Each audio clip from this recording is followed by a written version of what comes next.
Aglaonema China red, দেখুন গাছের colour একদম পুরো রেড, সবে জল দেওয়া হয়েছে।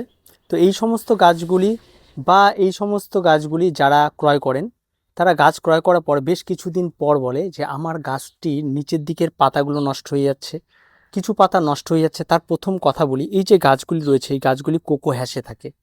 আর কোকো হ্যাসে গাছ থাকা মানে গাছের জলের যে বিষয়টা রয়েছে সেটার দিকে বেশ নজর দিতে হয়। আর নজর যদি ঠিকঠাক করে না দেওয়া যায় তাহলে এই সমস্ত গাছ কিন্তু খুব একটা ভালো আপনার বাড়িতে গিয়ে থাকবে না। আর এই গাছগুলিকে কিন্তু ভালো রাখতে গেলে সবার প্রথমে যেটা আপনার প্রয়োজন রয়েছে সেটা হচ্ছে গাছের সঠিক পরিচর্যা। গাছগুলি ক্রয় করতে গেলে 500, 600, 1000 যার কাছে যেমন পায় দামগুলো নিয়ে নেওয়া হয়। কিন্তু এই গাছগুলি নিয়ে আসার পর সবার প্রথম কাজ হচ্ছে আনার সঙ্গে সঙ্গে রিপোর্ট করবেন না। দুই, যখন নার্সারি থেকে ক্রয় করছেন নার্সারিতে সুন্দর একটা পট দেখে তাতে রিপোর্ট করে নেবেন না, তাতে গাছ নষ্ট হয়ে যাওয়ার প্রবণতা 90% বেড়ে যায়। তো গাছগুলি যে অবস্থাতে রয়েছে সেই অবস্থাতেই আপনি নিয়ে আসবেন। ধরুন এই টবের মধ্যে রয়েছে, তাহলে এই টব সহই আপনি নিয়ে আসবেন। নিয়ে এসে আপনি আপনার বাড়িতে সেফ জায়গাতে রেখে দেবেন।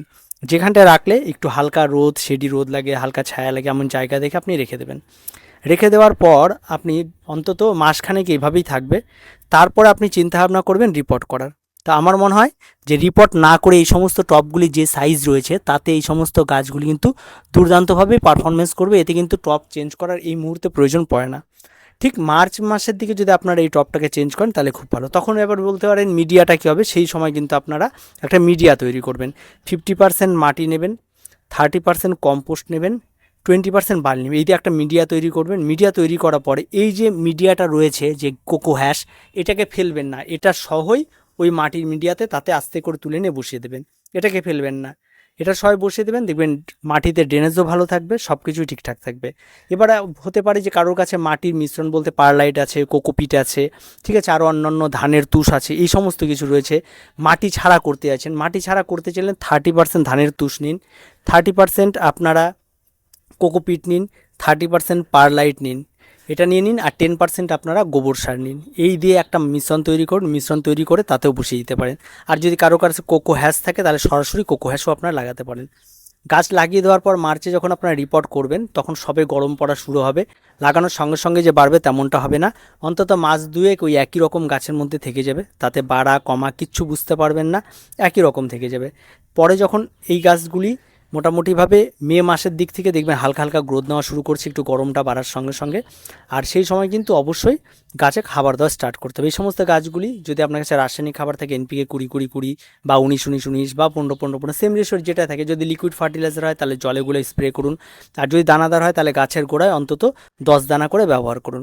প্রতি 15 দিন অন্তর আপনার স্প্রে করলে 15 দিন অন্তর করবেন, আর যদি গাছের গোড়ায় দিতে চান তাহলে 10 দানা করে মাসে একবার করে গাছে দিন। আর কোনো পরিচর্যা লাগে না। রোগের কথা বলি, রোগ পোকামাকড় গাছ মাত্রই থাকবে, কোনো গাছ এমন নেই যে রোগ পোকামাকড় হবে না। প্রত্যেকটা গাছে কম বেশি রোগ পোকামাকড় হয়, এই গাছগুলি তার থেকে আলাদা কোনো কিছু নয়। তো এই গাছেও রোগ পোকামাকড় হওয়াটা খুব স্বাভাবিক, তেমন আলাদা কোনো কিছু নেই। আর রোগের যেটা হয়, পাতা কেটে দেয় পোকা মাঝে মধ্যে, সেই সময় মার্চ এপ্রিল মাসের দিকে প্রচণ্ড পোকার উৎপাত হয়। এই জন্য একতারা রেখে দেবেন, একতারা মাঝে মাঝে স্প্রে করবেন, আর সুপার কিলার রেখে দেবেন, এই দুটো রেখে দেবেন অল্টারনেট করে। যখন যেমন বুঝবেন, যদি দেখেন শুয়োপোকা বা অন্যান্য পোকার আক্রমণ ঘটেছে তাহলে অবশ্যই আপনারা সুপার কিলার স্প্রে করে দেবেন। আর যদি দেখা যায় যে মিলিবাগ বা অন্য কোনো কিছু দেখা যাচ্ছে তাহলে আপনার একতার স্প্রে করে দেবেন, তাহলে দেখবেন সমস্ত কিছু ঠিকঠাক থাকবে।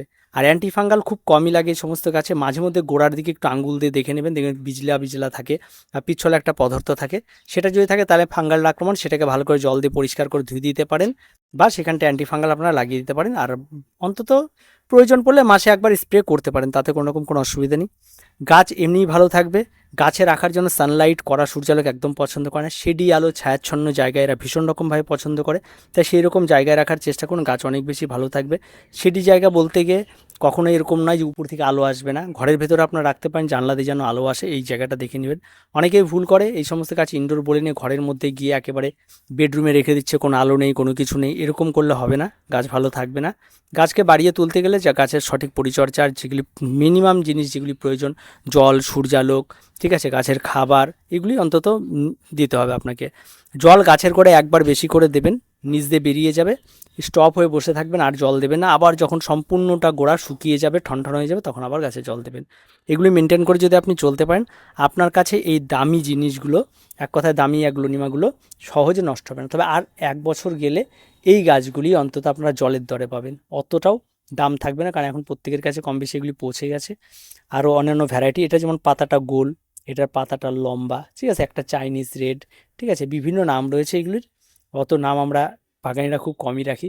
তো যাই হোক, তারপরে যদি কোনো সমস্যা হয় কমেন্ট বক্স রয়েছে, অবশ্যই আপনারা কমেন্ট করতে পারেন। দেখা হচ্ছে পরবর্তী ভিডিওতে। প্রত্যেকে ভালো থাকবেন, প্রত্যেকে সুস্থ থাকবেন, চ্যানেলটিকে সাবস্ক্রাইব করে রাখবেন।